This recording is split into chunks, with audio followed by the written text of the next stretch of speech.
Saludos cordiales a todos. Nuevamente llevamos ante ustedes un tema de país, el tema de las aguas, lluvias en El Salvador. Todos hemos sido testigos de los daños y los desastres que ha causado a lo largo de los años en nuestro país. ¿Cómo hemos manejado este tema a lo largo de los años? ¿Se pudieron evitar desastres en diversas partes del país que han ocurrido a causa de las aguas lluvias? ¿Cuál es la institucionalidad que lo rige? ¿Qué debería hacer el nuevo gobierno para minimizar o mitigar el impacto de las aguas lluvias? Para responder estas y más preguntas hemos invitado a un especialista, un gremialista, alguien experto en la materia, el ingeniero Roberto Ramírez, que está acá con nosotros presente y a quien le damos una cordial bienvenida. Roberto, ¿cómo estás? Muchas gracias, Alonso, por invitarme. Pues aquí contento por estar en la casa nuestra, en la casa de los ingenieros, y pues esperamos poder aportar soluciones a los problemas que tú mencionaste ya, las aguas. Excelente. Excelente, Roberto. Déjenme contarles que Roberto tiene 30 años de ejercicio profesional, 29 los ha dedicado al tema de la hidráulica, que ya nos va a definir Roberto más adelante qué es eso de la hidráulica, el manejo y el tema del agua, cómo se relaciona con todo ello.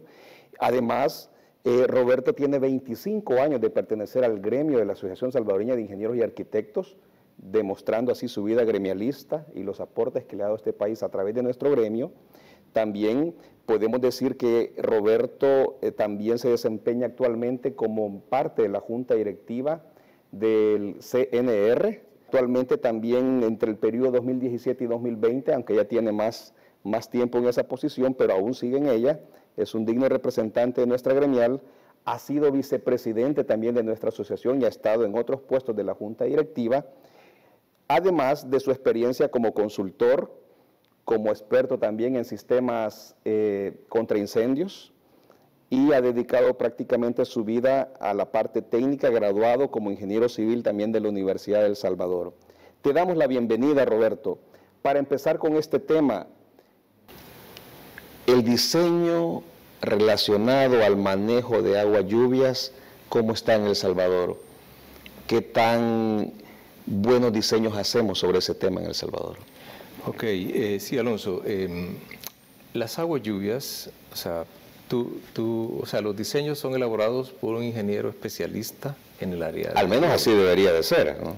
Correcto, o sea, la práctica hace que algunos solo rayan sobre el plano, le colocan el diámetro que le pusieron a una edificación anterior que era parecida a esa, y no existen memorias de cálculo. Afortunadamente, las oficinas de planificación en las áreas urbanas en este momento sí están pidiendo memorias. O sea, ¿estás hablando de la OPAMS específicamente? La OPAMS, la Oficina de Planificación del Valle de San Andrés, y otras oficinas, las que se le llamamos OPLAGES, Oficinas de Planificación de Gestión Territorial. Interesante, ok. En el caso de OPAMS, te pide que acompañes tus planos con una memoria de cálculo que argumenten de dónde salieron los diámetros que tú estás colocando. En un sistema de evacuación de drenaje pluvial, pues es el diámetro y la pendiente, la inclinación que tú le colocas a la tubería y las velocidades que tú estás manejando dentro de esa tubería. Toda esa información va en la memoria de cálculo. Pero ¿se estará aplicando correctamente entonces, Roberto, en las colonias que actualmente estamos haciendo, en esos edificios de grandes alturas que ya se empezaron a construir en El Salvador de manera, en mayor cantidad que antes?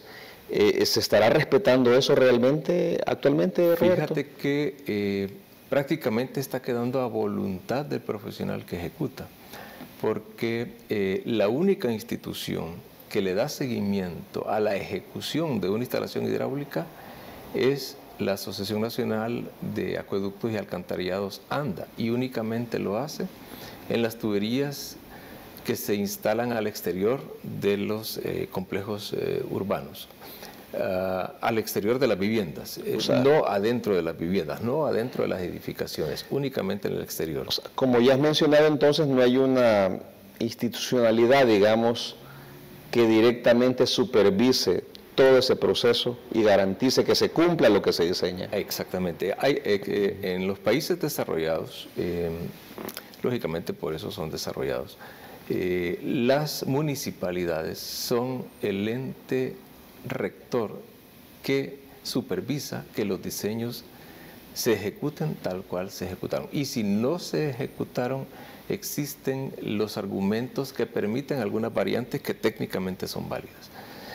Los municipios, las municipalidades lo hacen a través de trabajadores propios o a través de empresas certificadas que le dan ese seguimiento, esa supervisión a que las ejecuciones queden bien realizadas. Y actualmente el marco legal no habilita a los municipios a dar una supervisión o seguimiento de ese tipo.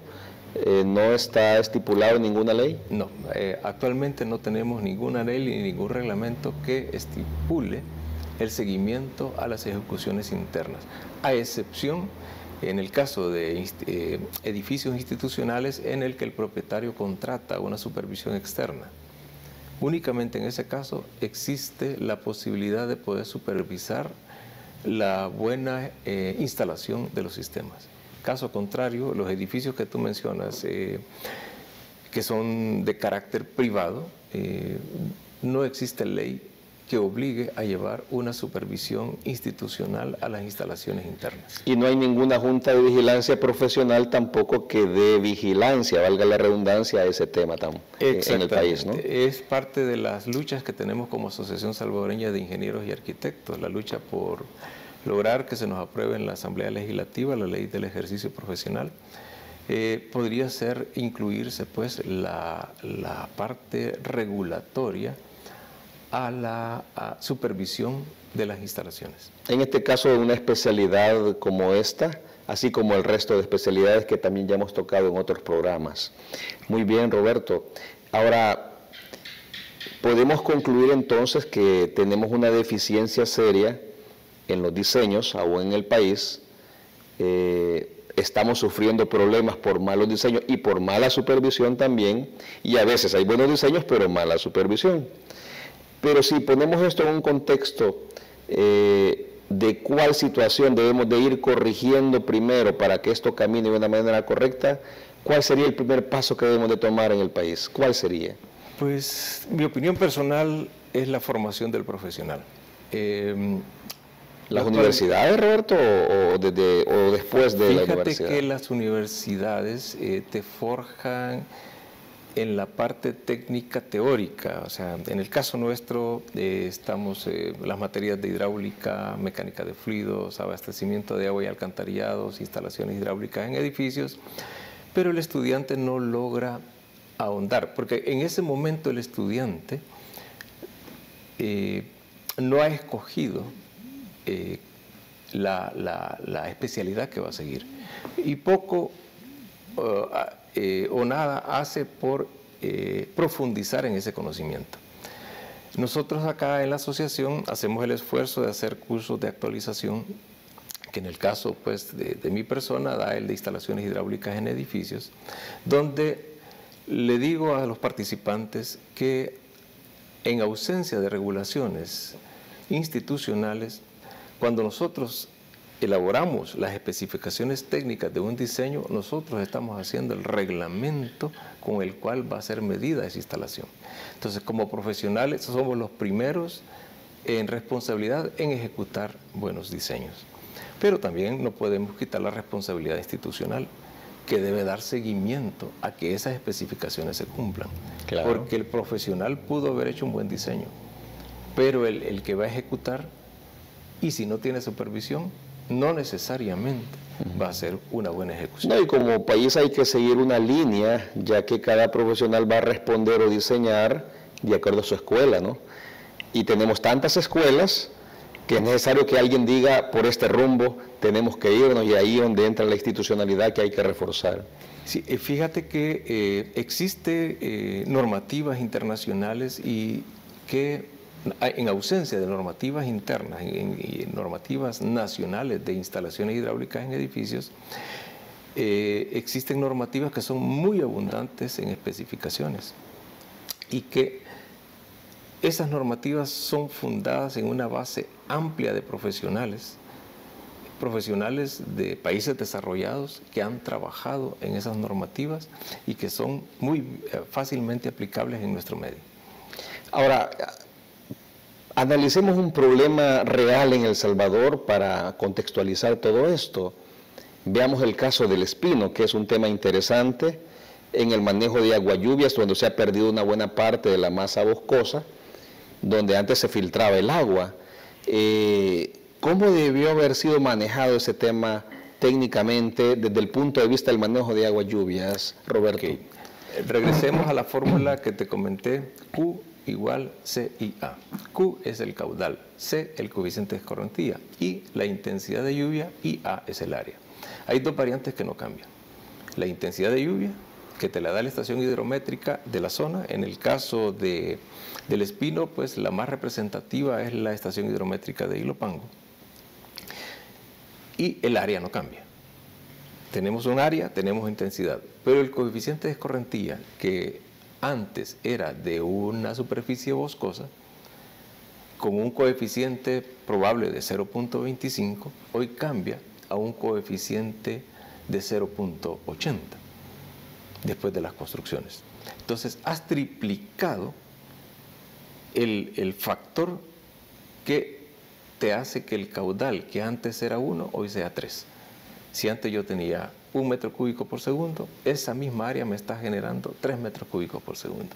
Si esa área me generaba 100.000 metros cúbicos en una lluvia, hoy me está generando 300.000 metros cúbicos. Entonces, esos factores deben de ser estudiados. Cuando tú modificas una superficie, estamos modificando el volcán. Y es bueno porque hay negocios, pero debe de hacerse de una forma responsable. Si estamos impermeabilizando zonas altas, tengamos por seguro que vamos a tener mayor cantidad de aguas lluvias en las partes bajas. Pero ¿dónde pudo haber estado el problema entonces? El diseño probablemente fue autorizado, tal vez estaba bien, no lo sabemos, al menos yo no lo he revisado, también no es mi especialidad. También tenemos, por ejemplo, la supervisión. Se supone que hubo una supervisión, un proyecto de ese nivel, también un permiso ambiental, aunque es una institución indirecta, también una autorización de la OPAMS. ¿Dónde habrá estado acá el problema realmente? ¿Qué ha faltado acá?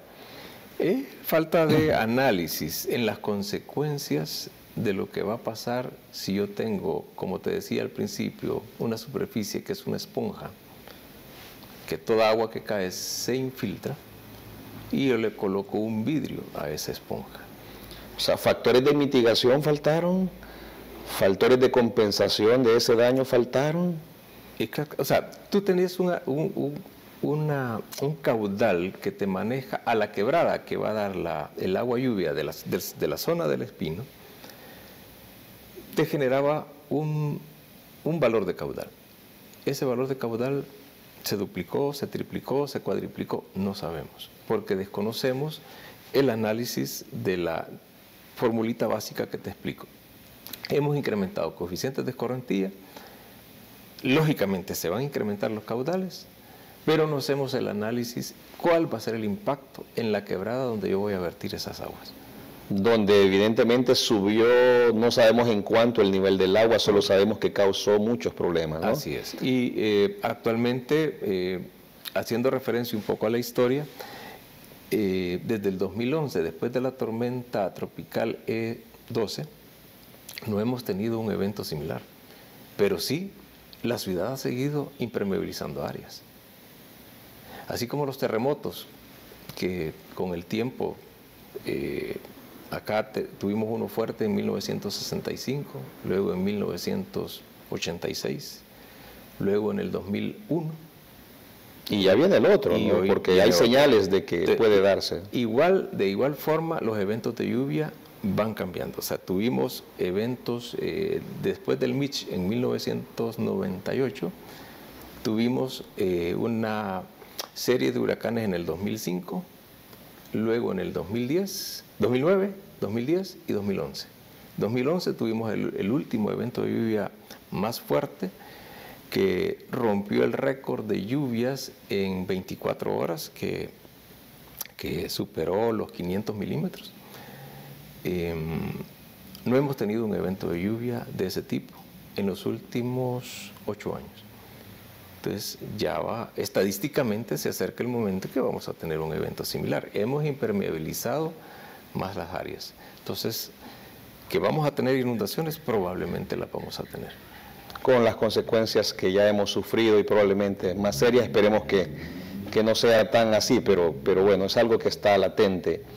Ahora, como ya tocamos también un tema, está el nuevo gobierno entrando, están cambiando algunas instituciones como el Viceministerio de Vivienda y el Ministerio de Vivienda, hay nuevos titulares en instituciones relacionadas, tal vez no municipalmente, que tendrían que ver como en otros países.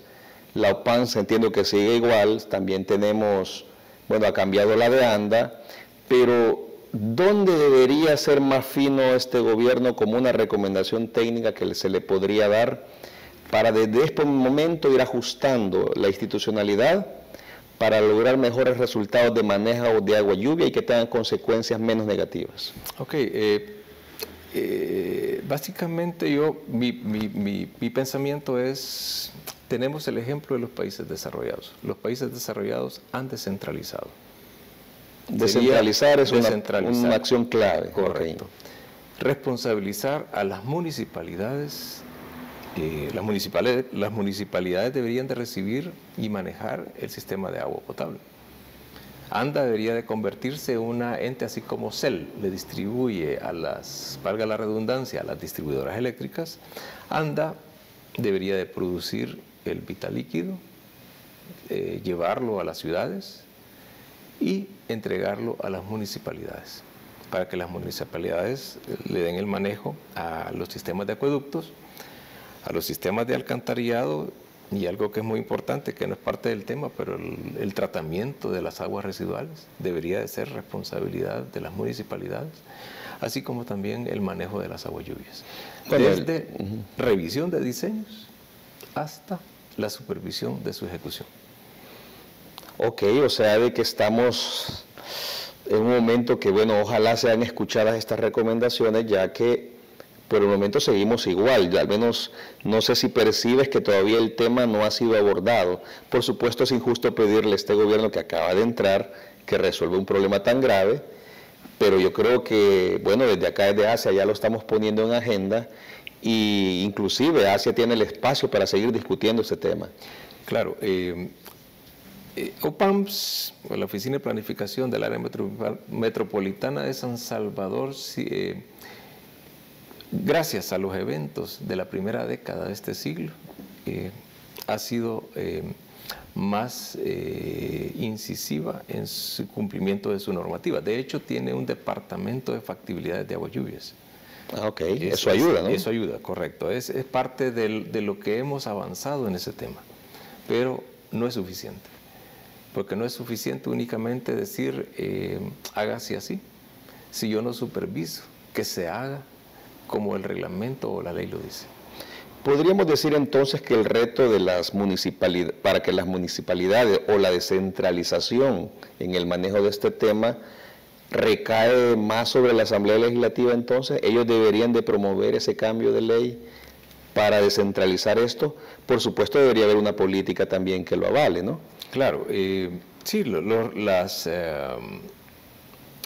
Asamblea tiene un gran reto, pero también tiene muchas deficiencias. La parte técnica, aunque se ha escuchado que tienen miles de asesores, pero la realidad, los resultados que tenemos son otras, porque la descentralización no es algo nuevo. La descentralización lo he escuchado desde hace muchos años. La descentralización ya existe en los países desarrollados. Ellos ya lo saben. Es falta de voluntad de poder trabajar en esa línea, de poder mejorar nuestro país. Ok, y si partimos, si nos tocara elaborar una lista desde lo más prioritario a atender hasta lo menos en el tema de manejo de agua lluvias para ir corrigiendo ese problema en el país, Roberto, ¿cómo tú lo enlistarías?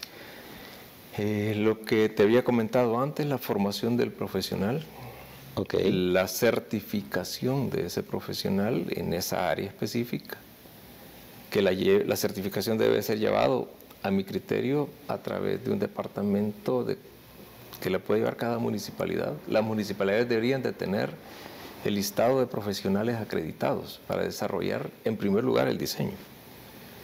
Y el listado de profesionales y empresas acreditados en supervisión. ¿Y cómo podríamos sumarnos como sector gremial en ese esfuerzo si se llegara a realizar, Roberto? ¿Cómo miras el papel de instituciones como ASIA, como la gremial más antigua de profesionales en El Salvador, y otras relacionadas en este tema? Fíjate que, como te comentaba, yo trabajo en la parte de difundir el conocimiento de los sistemas hidráulicos en edificios acá en la institución.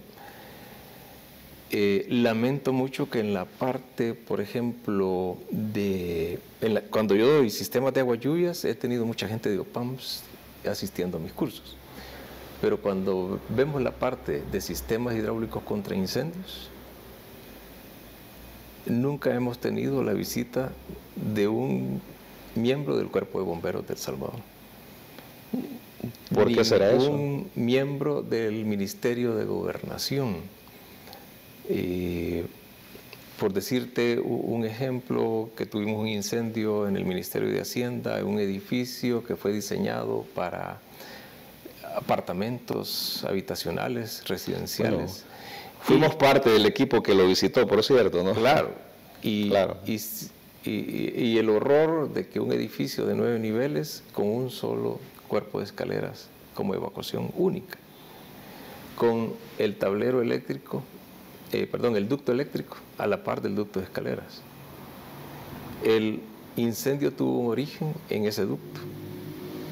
Entonces, ¿cómo sale la gente si el incendio está tapando el único acceso, el único medio de salida? Sí, no hay acceso de emergencia. Correcto. Entonces, y afortunadamente el incendio se dio en el nivel 5. Si tú analizas las fotografías de ese evento, es exactamente el alcance máximo que tienen las escaleras de los motobombos, de los cuerpos de bomberos. Si el incendio hubiese sido más arriba, hubiese sido mucho más difícil atacar ese incendio. Entonces, hay cosas de lógica que son muy lógicas. Yo las veo muy lógicas de poderlas atacar, pero las instituciones no lo logran ver. Entonces, las instituciones deben de acercarse a gremios como el nuestro, donde nosotros tenemos el conocimiento técnico, pero no tenemos la decisión política. Ellos tienen la decisión política, pero no tienen el conocimiento técnico. Entonces, tenemos que acercarnos a ambos. Y yo pienso, pues, que las instituciones deben de buscar la ayuda técnica idónea para poder resolver problemas que son eminentemente técnicos.